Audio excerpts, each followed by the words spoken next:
The silent transmission.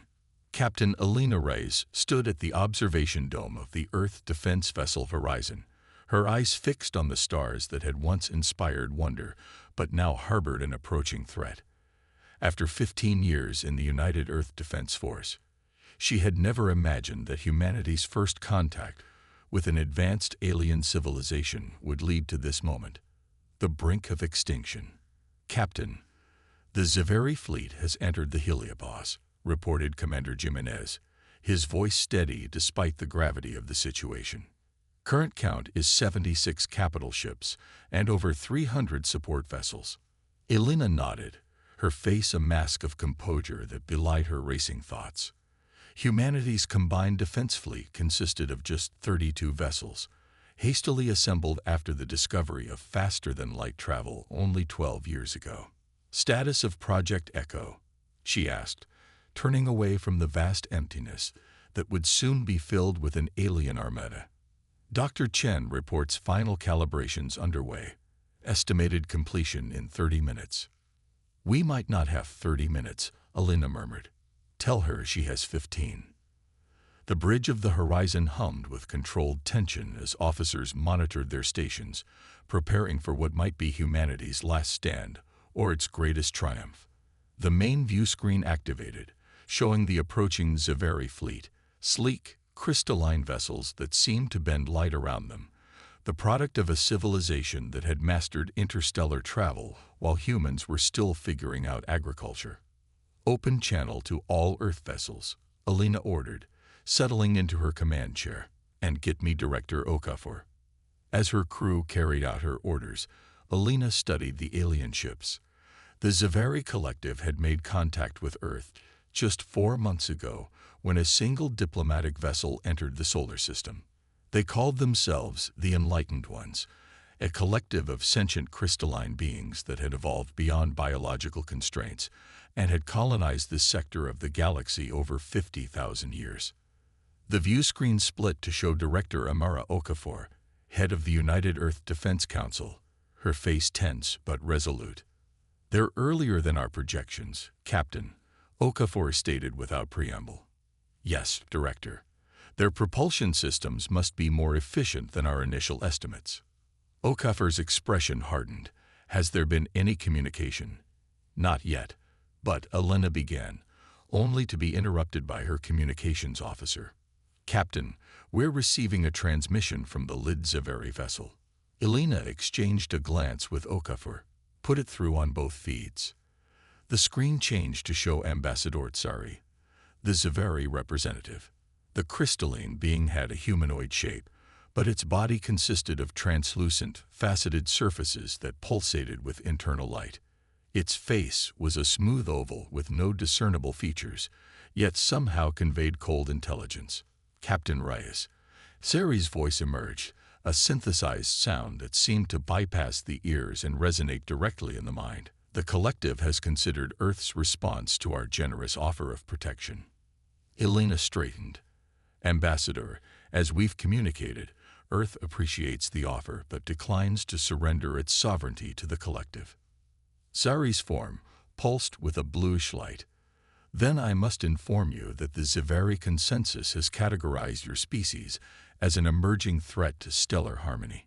Your accelerated evolution from primitive nomads to space-faring beings in a mere 10,000 years is unprecedented and concerning. We call it innovation, Ambassador, Elena replied. It's what makes us human. It is dangerous. Sari countered flatly. Species that develop too rapidly do not learn the necessary restraint to wield advanced technology. The collective has maintained order in this sector for 50 millennia by carefully guiding technological advancement. Director Okafor spoke from her feed. And yet you refuse to share that technology with us unless we submit to collective control. Correct, Sari affirmed. You must understand your position in the cosmic hierarchy before you can be entrusted with such knowledge. Elena leaned forward. Ambassador, humans have a long history of resisting those who demand our submission. We prefer peaceful relations with the collective, but we will defend our freedom. Sari's form pulsed more intensely. Your preference is noted but irrelevant. You have 1 Earth hour to reconsider. After that, the collective fleet will demonstrate the consequences of defiance. The transmission ended abruptly. Well, that went as expected. Okafor sighed. Is Project Echo ready, Captain? Elena checked her tactical display. Nearly. Dr. Chen is finalizing the calibrations. All ships are in position. Remember, Captain, Echo doesn't need to defeat them militarily, Okafor reminded her. It just needs to make them understand what they're facing. Elena nodded, though the thought of their last resort plan made her stomach clench. Project Echo wasn't a conventional weapon. It was something entirely different, developed in secret after Earth scientists realized they couldn't match the Zavari's military power. Captain, Commander Jimenez interrupted. Dr. Chen reports Project Echo is ready for deployment. Director Okafor's expression grew solemn. Captain Rice, I am officially authorizing the use of Project Echo. May whatever gods exist help us all. The director's feed went dark. Elena took a deep breath and turned to her crew. Signal all ships, battle stations. Prepare Project Echo for deployment on my mark. The bridge erupted into action as officers rushed to comply. Warning klaxons sounded throughout the ship as crew members hurried to their posts. Commander Jimenez approached Elena. Captain, preliminary scans of the Zavari fleet show their weapons systems are activating. They're not waiting for the hour to expire. Typical. Elena muttered. They never intended to give us time. They just wanted to see if we panic and surrender immediately. Jimenez hesitated before asking, Are we sure about Project Echo, Captain? It's never been tested against alien technology. No, Elena admitted. We're not sure, but it's the only card we have left to play. The tactical officer's voice cut through the bridge. Zavari ships are moving into attack formation. They're targeting our largest vessels first. Elena stood and faced the view screen, where the vast alien armada was spreading out, surrounding Earth's much smaller fleet in a classic encirclement maneuver. All ships maintain position, she ordered. Do not fire unless fired upon. Captain, Jimenez said quietly, the scientists who developed Project Echo estimated only a 26% chance of success. Elena nodded. I know, but even a small chance is better than none. The first energy beams from the Zavari ship streaked across space, striking 2 Earth vessels at the edge of the formation. Their shields flared briefly before failing, their hulls breaching in multiple places. Casualties reported on the Defiant and Intrepid, the tactical officer announced. Their life support systems are failing. Elena clenched her jaw. Send rescue shuttles and open a channel to all Earth vessels. When the communications officer nodded, she continued, All ships, this is Captain Reyes. Commence Project Echo. I repeat, commence Project Echo. Throughout the Earth fleet, communications officers executed the same command. Instead of returning fire with conventional weapons, every human ship activated a specialized broadcasting array aimed directly at the Zavari fleet. Elena watched the view screen as the Zavari ships continued their advance. In moments, they would be in range to destroy the horizon and most of Earth's remaining fleet. Project Echo active. Captain, Jimenez reported. Transmitting now. Elena nodded grimly. Now we find out if we understand our enemy as well as we think we do. The bridge fell silent as humanity's last hope, not a weapon, but a message, streaked across the void toward the approaching armada. And if we're wrong, Jimenez whispered. Elena kept her eyes fixed on the view screen and the overwhelming force arrayed against them. Then the story of humanity ends today. The human variable. High Coordinator Krell observed the approaching human fleet from the command nexus of the Zavari flagship Inevitable Harmony.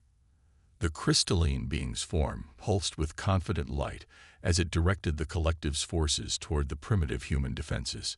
The humans are not responding to our final directive, High Coordinator, reported Secondary Nexus Valen, Krell's subordinate. Unlike Krell's blue-white luminescence, Valen's form glowed with a greenish tint, indicating its lower position in the collective hierarchy. As anticipated, Krell replied, its thoughts flowing through the neural network that connected all Zaveri ships and their crews. These humans are an aberration in our records. They progressed from simple tool users to space travelers in less than 10 millennia. The consensus views them as unstable and potentially destructive. Valen pulsed in agreement. Their historical archives show constant conflict among their own kind.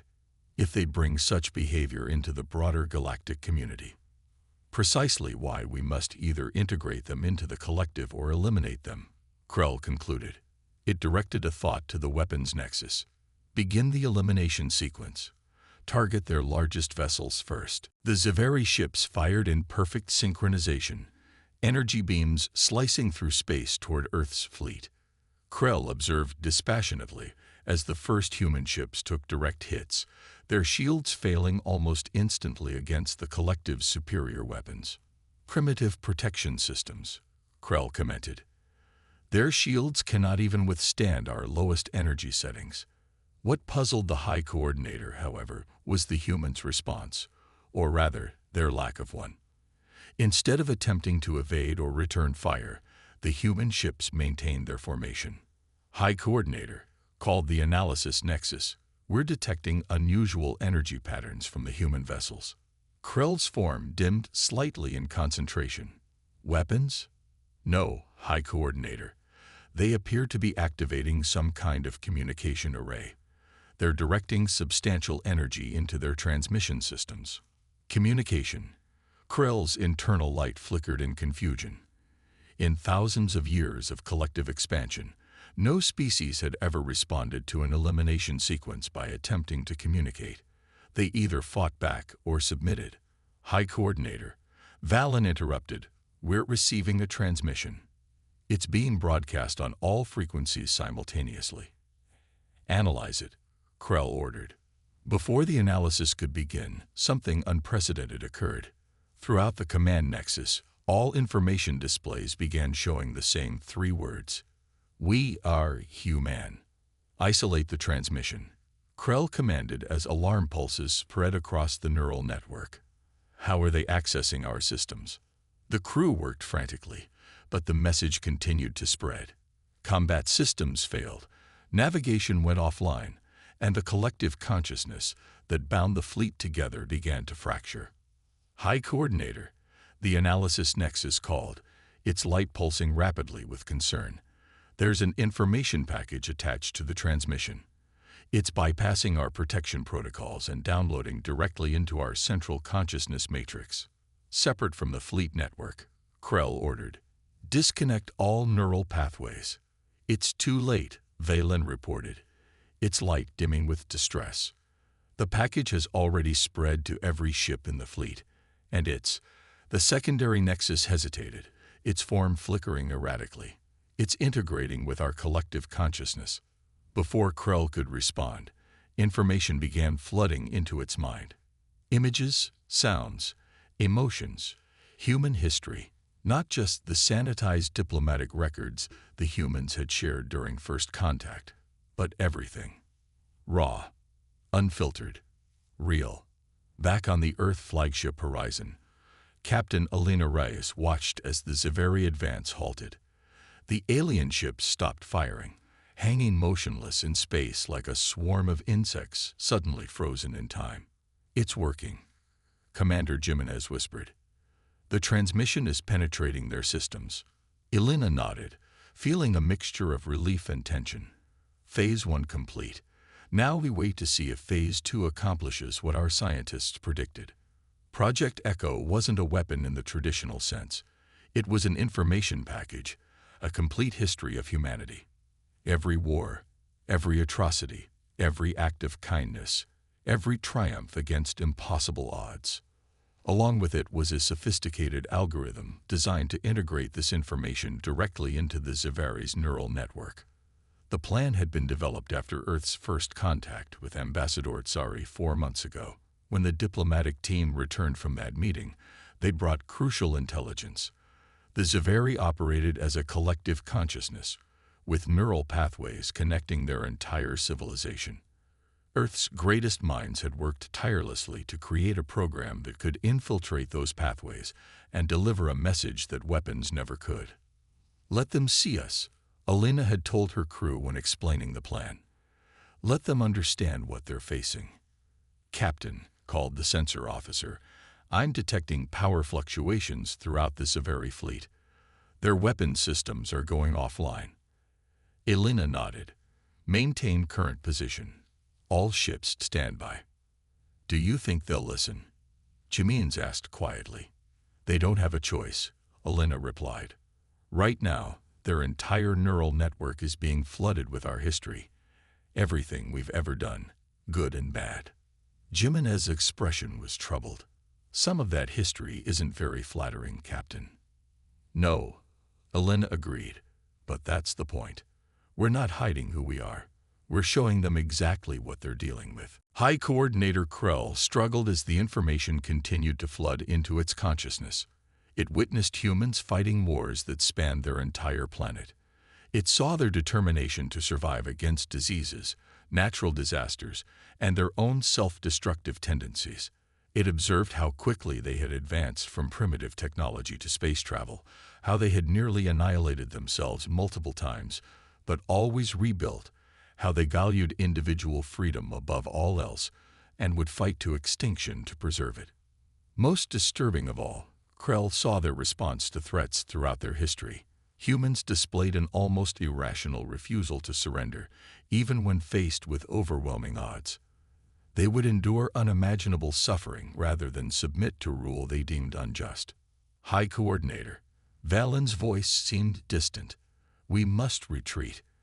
Our systems are compromised, and this information, it's affecting the collective."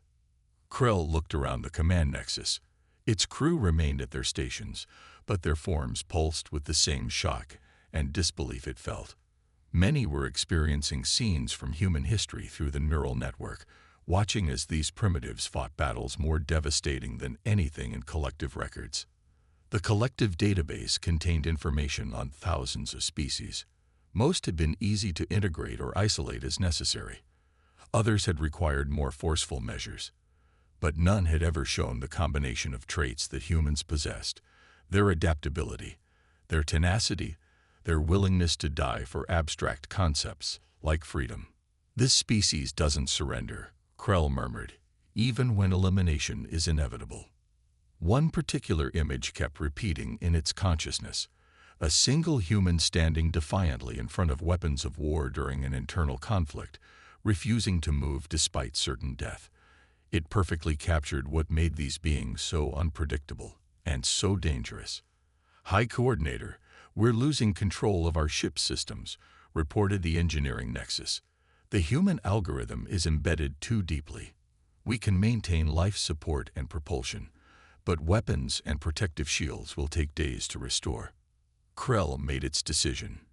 In 50,000 years of guiding the collective's expansion, it had never retreated. But it had also never encountered a species like humanity. "Signal all vessels," it ordered. "Disengage and withdraw to the edge of this solar system." Valen's form flickered with shock. Withdraw. But the consensus directed elimination or integration. "The consensus didn't receive this information," Krell interrupted. "They don't understand what we're facing. These humans, it struggled to find the right concept. They're unlike anything in our records. If we attempt to eliminate them now, while our systems are compromised, they will resist with everything they possess. And based on what I've observed, that would be costly." Throughout the Zaveri fleet, similar realizations were dawning. The humans had not built a large fleet because they didn't need to. They had a different kind of weapon altogether: themselves. Slowly, the massive alien armada began to move away from Earth's defensive perimeter, not in defeat, but in tactical withdrawal to reassess a situation that had suddenly become far more complex than a simple elimination. Captain Elena Reyes stood motionless on the bridge of the horizon, watching the main screen as the Zaveri fleet pulled back. No one spoke, The only sounds were the soft beeps of consoles and the hum of life support systems.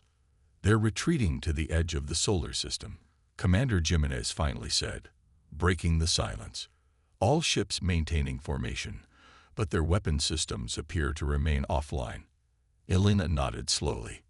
"Any communication from them?" "No, Captain. Not since our transmission." Project Echo had been deployed just 25 minutes ago, and already the most technologically advanced force in known space was withdrawing.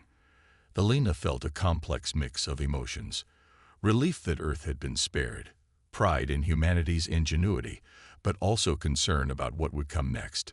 "Captain," called the communications officer, "Director Okafor is requesting a status update." "Put her through," Elena ordered. The director's face appeared on screen, her expression a mixture of hope and disbelief. "Captain, our sensors show the Zaveri fleet is withdrawing. Is this accurate?" "Yes, Director. They ceased fire shortly after we deployed Project Echo and are now pulling back to the edge of the system." Okafor exhaled slowly. "It worked then. The information package penetrated their neural network." "It appears so. Their ships stopped firing almost immediately. Based on their erratic movements afterward, I believe their systems were significantly compromised." "Casualties?" Okafor asked grimly. Elena checked the report on her tablet. The Defiant and Intrepid took heavy damage before Project Echo activated. 18 confirmed dead, 43 injured. Rescue operations are underway. Okafor closed her eyes briefly. 18 too many, but far fewer than we expected. "Director," Commander Jimenez interrupted, "we're receiving the communication request from the Zaveri flagship." Both Elena and Okafor straightened. "Put it through," they said simultaneously. Ambassador Tsari's form appeared on the screen, but something had changed. The crystalline being's usually smooth surface now showed fracture-like patterns, and its internal light pulsed irregularly. "Captain Reyes," Tsari said, its synthesized voice now carrying tonal qualities it had lacked before, "what have you done to our systems?" Elena met the alien's gaze steadily. "We showed you who we are, Ambassador. Nothing more, nothing less. You infiltrated our neural network. You compromised our entire fleet." "We shared information," Elena corrected. "Your collective consciousness simply made it impossible for you to ignore that information." Director Okafor spoke up. "Ambassador, your fleet entered our territory with the intent to subjugate or destroy us. We defended ourselves with the only weapon we had, the truth of who we are." Tsari's form flickered. "The collective has never. We did not anticipate. Your species is unlike any we have encountered. That's what we were trying to tell you." Elena said quietly, "Humans don't fit neatly into categories. We're messy, contradictory, and sometimes destructive. But we're also innovative, compassionate, and fiercely protective of our freedom to determine our own path. The consensus will need to reconsider its assessment of your species," Tsari admitted. "This method of defense was unexpected." "That's something you should know about humans, Ambassador," Elena replied with the first hint of a smile. "We specialize in the unexpected. We request a cessation of hostilities while we process this new understanding," Tsari said. "The collective requires time to integrate the information you have shared." Director Okafor nodded. "We agree to a ceasefire, Ambassador. Perhaps when your systems recover, we can begin actual diplomatic negotiations as equals." Tsari's form pulsed once, brightly. "Equals. This is a new concept for the collective, but perhaps appropriate." As the transmission ended, Elena turned to her command crew. Their faces showed the same mix of exhaustion and cautious hope that she felt. Humanity's first interstellar war had ended not with superior firepower, but with the most powerful weapon of all, understanding. "Stand down from battle stations," she ordered, "and send word to Earth. We're still here." The Zaveri would return, she knew. But when they did, it would be with a profound new appreciation for the species they had so casually dismissed as primitive. In showing them humanity's worst, Project Echo had also revealed humanity's best, an indomitable spirit that no force in the galaxy could subdue. And that, Alina thought as she gazed at the stars that once again inspired wonder rather than fear, was a message worth sending.